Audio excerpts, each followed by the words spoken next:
제가 교육혁신센터의 센터장으로 있으면서 굉장히 교육에 대해서 카이스트가 선도적으로 잘하고 있구나라는 걸 여러 번 느끼고 있습니다. 그런 과정에서 저희 카이스트가 지난 한 해 혹은 지난 6개월 동안 뜨겁게 달구고 있는 그런 제너레이티브 AI 관련된 그런 여러 가지 툴들을 어떻게 교수님들이 활용하고 계신지, 그리고 혹은 학생들이 어떻게 이걸 받아들이고 있는지에 대해서 조금 준비를 해봤는데요. 제가 오늘 말씀드릴 내용은 보시는 것처럼 생성형 AI 교육적 활용 이슈와 동향에 대해서 말씀드리도록 하겠습니다. 네. 보시는 이미지는 실제 우리나라뿐만이 아니라 전 세계적으로 2022년 12월에 굉장히 성능 좋은 AI 챗봇이 나왔다라고 해서 이게 어떻게 파문을 일으킬 것인가, 혹은 이게 어떻게 교육에 활용될 것인가라는 그런 다양한 아티클들을 볼 수가 있는데요. 실제 사람들의 반응이 전 세계적으로 익사이팅하다, 그리고 어메이징하다, 이런 다양한 반응들이 있었습니다. 가장 최근에는 이런 것들이 실제로 현장의 에듀케이션을 변화시키고 있다라는 그런 인식도 많이 만들어지고 있고, 그럼 어떻게 변화시키고 있느냐, 혹은 우리가 어떻게 대응해야 되느냐라는 얘기들을 좀 하고 있습니다. 그래서 이게 결국에는 많이 변화를 하지만 펀더멘탈을 어떻게 우리가 트랜스퍼를 할 거냐라는 것들도 사실 이슈가 되고 있죠. 국내외 주요 대학의 대응 사례를 보게 되면은 최근에 업데이트가 2023년 6월까지 이제 결과들을 한번 수집을 해보면 스탠포드나 아니면 MIT 서로 다른 의견을 취하고 있습니다. 스탠포드 같은 경우에는 처음에 학생들이 이걸 얼마나 시험 문제를 푸는데 혹은 에세이를 작성하는데 활용을 하느냐라는 그런 내용들로 살펴본 결과 한 20% 이상이 그대로 사용하고 있고, 한 30% 이상이 참조를 해서 사용하고 있고, 다양한 어떤 형태의 활용을 보고 있었고요. 그런 것들을 우리가 어떻게 대처해야 되느냐라는 것에 대해서 이제 논의를 하고 있고, MIT 같은 경우에는 아주 최근에는 이걸 굉장히 활발하게 활용하는 추세로 돌아서긴 했지만, 그 당시에는 학생들의 어떤 평가나 아니면은 성적에 대한 어떤 이밸루에이션에 어떻게 반영할 거냐라는 기준을 마련하지 않겠다. 교수자 차원에서 알아서 해라 라는 자유도를 오히려 확대시킨 그런 경향으로 보였고요. 그리고 국내 대학에서는 가장 빠르게 성균관대학교가 홈페이지를 자체적으로 운영을 하면서 그런 홈페이지 안에 챗봇에 대한 혹은 챗GPT와 같은 그런 생성형 AI에 학생들이 활용하는 것들은 어떤 식으로 부정 사례를 우리가 적발을 해야 되고 어떤 식으로 활용을 독려해야 되는지에 대한 내용들을 전 세계적인 이슈들을 끌어다 모으는 그런 홈페이지도 운영을 하면서 좀 활발하게 대응을 하고 있었습니다. 이와 관련해서 카이스트에서는 지금 현재 진행하고 있는 것들 얘기하기 전에 전 세계적으로 최근에 아리조나 스테이트 유니버시티에서는 실제 이런 프롬프트 엔지니어링이라고 하는 수업을 만들어서 학생들로 하여금 이걸 활용을 잘 할 수 있게 하는 수업을 실제적으로 제공하는 그런 형태의 어떤 액션을 보이고 있고요. 그리고 프린스턴 유니버시티에서는 올해 봄학기에는 실제로 AI나 챗 GPT와 같은 그런 것들을 활용한다면 강의 실라부스에 반드시 이걸 명시하고 어떤 가이드라인으로 활용할 것인지에 대한 굉장히 명시적인 그런 내용들을 담아라라고 하는 그런 샘플을 보여주고 있습니다. 이런 과정에서 저희 카이스트에서 진행했던 거는 두 가지 정도로 크게 볼 수가 있는데요. 첫 번째는 교수님들이 어떻게 제너레이티브 AI를 기술을 적용하실지를 좀 더 독려하고 혹은 이걸 좀 더 살펴보기 위해서 이런 수업 사례를 공모하기 시작을 했고요. 그래서 오늘 최민희 교수님과 이재길 교수님께서 관련된 사례를 말씀드릴 거고, 그리고 봄학기가 끝난 다음에 6월 정도에 우리 학생과 교수자를 대상으로 해서 이런 생성형 AI를 어떻게 생각하는지, 어떻게 활용해야 되는지에 대한 인식 조사를 진행을 하게 되었습니다. 간단하게 이 결과들을 한번 살펴보도록 하겠습니다. 우리 학생들의 경우에는 한 88% 정도가 충분히 사용을 하고 있다라고 경험을 얘기를 했고요. 사용하는 대부분은 수업 관련된 정보의 지식이나 아니면 번역, 글쓰기, 혹은 그냥 단순 호기심 같은 것들로 활용을 하고 있습니다. 실제 학생들이 구글 서치하는 시간보다 챗봇과 인터랙션 하는 시간이 훨씬 더 증가했다라고 얘기한 학생들도 있고요. 그리고 그런 번역에 대해서 혹은 그런 정보에 대해서 신뢰를 하냐라고 했을 때 대부분이 반신반의하다라고 얘기했지만 전반적으로는 신뢰하는 방향으로 나아가고 있다라고 봅니다. 그래서 이런 것들이 실제 정확도보다는 속도, 빠르게 작성할 수 있다, 빠르게 찾을 수 있다. 그리고 구글로 다시 재검색하기 위한 용도다, 첫 번째 단추다라고 얘기하는 경우들이 좀 흔했고요. 그리고 창의적 사고와 질문하는 능력에 도움이 될 거냐라는 질문에 의외로 긍정적인 측면에서 질문하는 능력에는 좀 더 도움이 될 거다라고 한 게 이제 긍정적으로 60% 이상이 학생들 입장에서는 그런 생각을 했고요. 창의적 사고력에 대해서는 잘 모르겠다. 그러니까 이게 창의력이 생겨나는지는 모르겠지만 질문을 아주 자주 하게 된다라는 그런 의견들이 있었습니다. 그리고 이런 비판적 사고나 자기 주도적 학습, 문제 해결 능력 같은 그런 경우에는 뭐 절반 정도가 이제 긍정이고 절반 정도 40% 혹은 30% 정도가 부정적이다라는 의견들도 있었습니다. 학생들이 생각하기에 이건 도움은 되고 뭔가 질문하는 능력에는 향상이 있겠지만 내가 사고를 어떻게 집중적으로 하고 비판적으로 할 건지에 대해서는 아직까지 퀘셔너블한 것 같고요. 그리고 어떤 분야에 많이 활용될 것이냐라고 생각을 했을 때 대부분이 정보 검색, 작문, 통역, 번역, 그리고 컴퓨터 코딩에, 그리고 연구나 논문 작성에 활용을 할 것 같다라는 의견이 있습니다.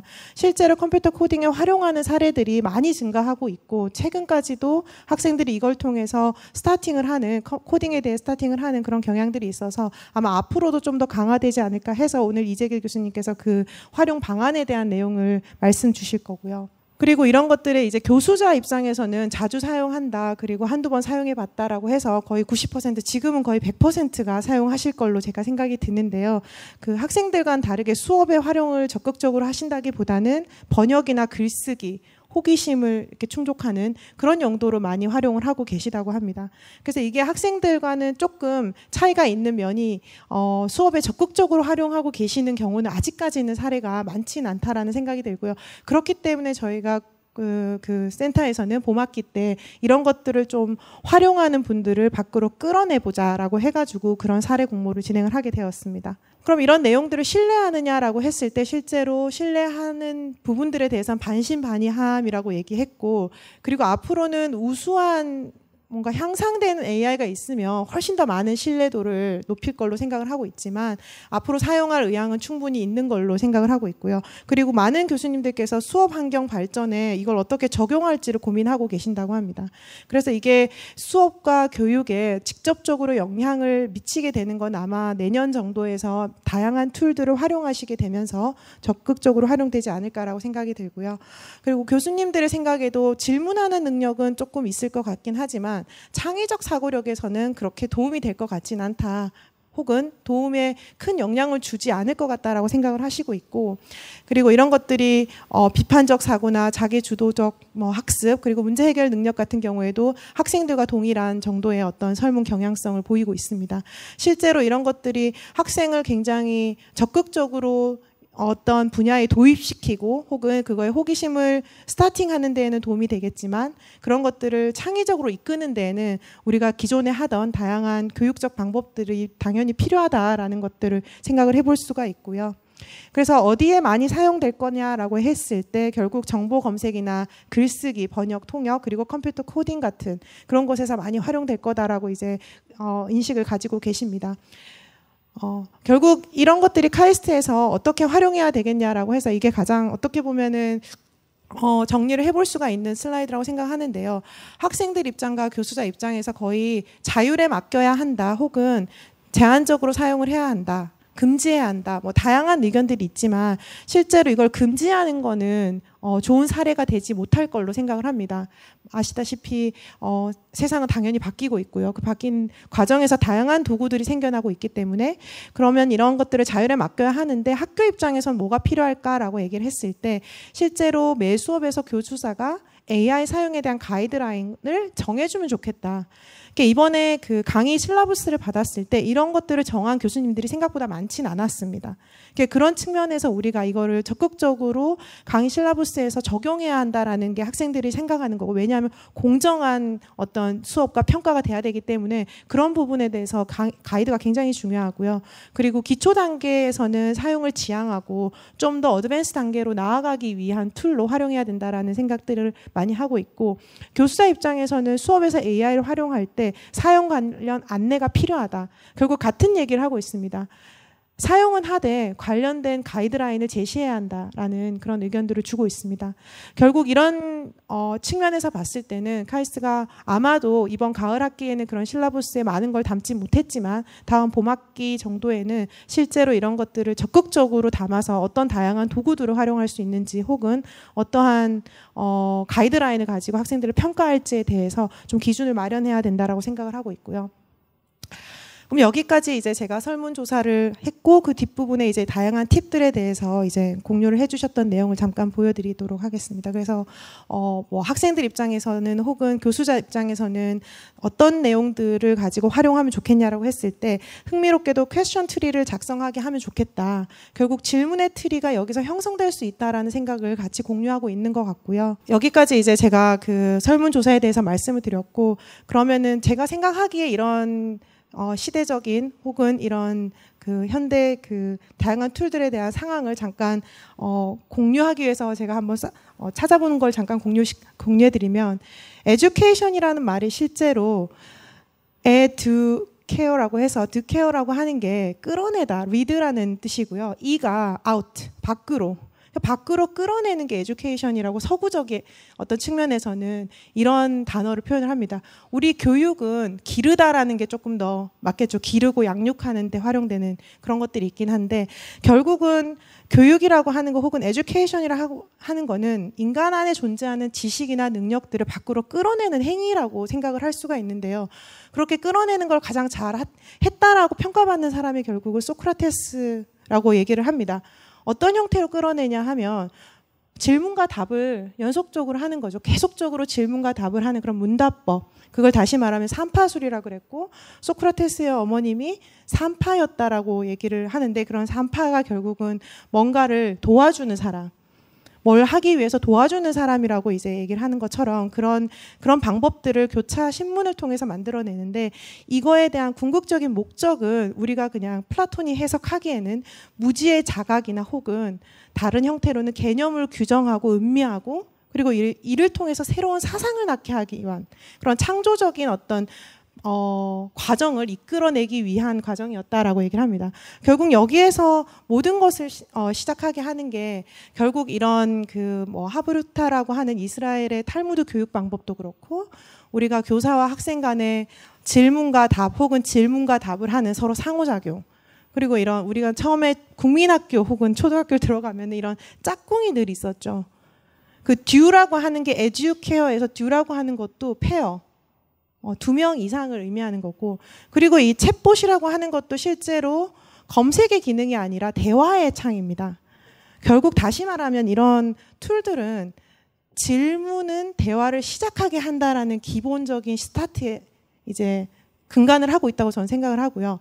질문이 왜 중요하냐라고 했을 때, 질문이 없으면 대화가 시작이 되지 않고, 안녕 잘 지냈니? 라는 질문에서부터 그 순간 대화가 시작이 되기 때문에, 질문은 대화를 시작하게 하고, 그리고 그 대화를 통해서 끊임없이 사고하고 생각하다가 결국 자기가 가진 생각과 능력이 밖으로 끌어내기 때문에, 결국 질문에는 교육이라고 하는 거는 질문에서 시작해야 된다라는 것을 저는 이제 이 슬라이드를 준비하면서 사실 공부를 했는데, 그래서 콰이스트가 아니었을까, 큐 콰이스트가 우리는 모든 대화를 시작하기 위해서 첫 번째 질문자가 필요하고, 모든 학생, 모든 교수는 그 질문자가 될 수 있어야 된다라는 그런 측면이 아니었을까라고 생각을 하고요. 그럼 제가 생각에 대화라고 하는 것이 결국은 도구의 툴이고, 대화는 그럼 뭘 의미할까라고 했을 때 뭔가 창조적 사고를 계속 선순환하게 하는 그런 창구가 될 수 있어서, 교육의 현장도 이런 대화를 적극적으로 하게끔 하는, 다시 말하면 생각을 끌어낼 수 있는 그런 현장이 되어야 된다라는 생각을 했습니다. 챗봇도 이와 마찬가지로 학습자 혹은 어떤 대상으로 하여금 질문을 하게 하기 때문에 그 좋은 창구가 될 수 있지 않을까라는 생각이 들었고요. 챗봇에 대해서 혹은 제너레이티브 챗 GPT에 대해서 최근에 사이언스의 논문이 나왔습니다. 지난달에 7월에 논문이 나온 게 이게 MIT에서 이제 연구를 한 건데요. 대학 이상의 교육을 받은 사람들을 통해서 챗 GPT를 활용하게 한 그룹과 하지 않은 그룹에 대해서 어떤 일의 생산성과 어떤 능률 혹은 성적 같은 것들을 봤을 때 굉장히 높은 프로덕티비티를, 그러니까 굉장히 높은 생산성을 보이더라라고 하는 굉장히 간단한 연구 결과였습니다. 우리가 생각했을 때 이게 부정적일 거라고 생각한 게 아니라 실제로 이런 것들은 시간을 단축했고 그 남은 여가의 시간 동안 깊이 있는 사고를 하고 깊이 있는 생각을 하게끔 했다. 그리고 조금 더 창의적인 일들을 할 수 있게끔 도움을 줬다라고 하는 게 이 연구의 결과고요. 꼭 한번 읽어보시면 챗 GPT에 대해서 생각을 한번 좀 더 깊이 있게 하실 수 있을 거라고 생각해서 제가 한번 공유를 해드렸고요. 이런 것들 때문에 이제 MIT에서는 최근에 챗 GPT는 굉장히 에듀케이션을 변화시키고 있는 게 당연하고 변화해야 되고 우리는 같이 따라서 변화해야 된다라는 그런 취지로 교수자는 더 이상 어떤 문지기, 지식을 감싸고 있고 이거를 누군가에 오면 열어주는 그런 문지기가 아니라 그 상황에서 facilitator, 그 진행자, 그 교육이라고 하는 건 대화의 진행자가 필요하죠. 비판적 사고와 비판적 대화를 하는 것이 중요하기 때문에 그런 비판적 사고와 대상을 이끌어내는 진행자 역할을 할 수 있어야 된다라는 얘기를 했습니다. 그래서 제가 이 영상을 보기 위해서 봤더니 이제 MIT 그 구성원이 아니면 보기가 어려웠어서 한번 찾아보려고 했는데요. 이분 같은 경우에는 이제 어떻게 우리 카이스트로 말하면은 티칭 앤 러닝 랩이라고 하는 게 이제 교육학습혁신센터죠. 여기에서 다양한 어떤 프로그램들을 준비를 하고 있는데 그 과정에서 이분의 의견을 굉장히 높이 평가하고 많은 분들에게 공감을 얻었던 그런 내용으로 얘기를 하는데 실제로 지속적으로 사용되는 건 자명하고 그 정확성을 평가하는 방법을 학생들한테 가르쳐야 된다. 그리고 우리 카이스트나 이런 학교나 기관에서도 규정과 정책을 충분히 계속적으로 업데이트해야 된다. 왜냐하면 이건 변할 거기 때문에 이런 얘기를 하고 있습니다. 그래서 문제 해결에 있어서 아주 심플한 그런 오류를 체크하는 그런 내용들이 아니라 문제 해결에 있는 의미 있는 부분에 더 많은 시간을 투자하도록 가이드해야 된다라고 하는 게 이제 어떤 디렉션이라고 생각을 하면 되고요. 마지막으로 제가 슬라이드를 준비했습니다. 이거는 이제 동굴 벽화죠. 라코스 동굴 벽화라 그래서 많은 경우에 이제 주술적이나 종교적 목적이라고 얘기했지만 옛날에는 이런 주술과 종교가 교육과 다른 것이 아니었습니다. 하나였죠. 결국 이런 것들은 그 후손들에게 짐승에 관한 지식과 사냥의 방법, 분배의 법칙들을 가르치기 위한 교본이었다라는 설도 있습니다. 이 당시에는 언어는 있었으나 글은 없었겠죠. 그럼 문자가 없었기 때문에 그림으로 표현을 하고 조선시대 때 우리가 언어를 만들었을 때, 우리나라 언어를 만들었을 때 삼강행실도라는 교과서를 만들었습니다. 이거 같은 경우에는 국민으로 하여금 혹은 그런 그 백성들로 하여금 교육을 시키기 위한 도덕 교과서인데요. 여기에는 그림으로 상세하게 어떤 상황인지 설명을 해주고 그 글로 그것이 무엇인지를 설명해주는 그 시대는 그 시대가 원하는 교육이 있을 거고 그 시대가 가지고 있는 도구가 있을 것입니다. 우리가 원하는 교육은 창의적 융합 인재라고 하는 그런 인재를 기르는 것이 우리의 교육의 목적이고 우리는 AI라고 하는 그런 도구를 가지고 있기 때문에 이것들을 어떻게 잘 조합적으로 혹은 조화롭게 활용할 것인지라고 하는 거는 앞으로도 우리 교육하는 교육자에게는 굉장히 큰 숙제가 혹은 기회가 되지 않을까라는 생각을 하고 이 발표를 마치도록 하겠습니다. 경청해 주셔서 감사드립니다.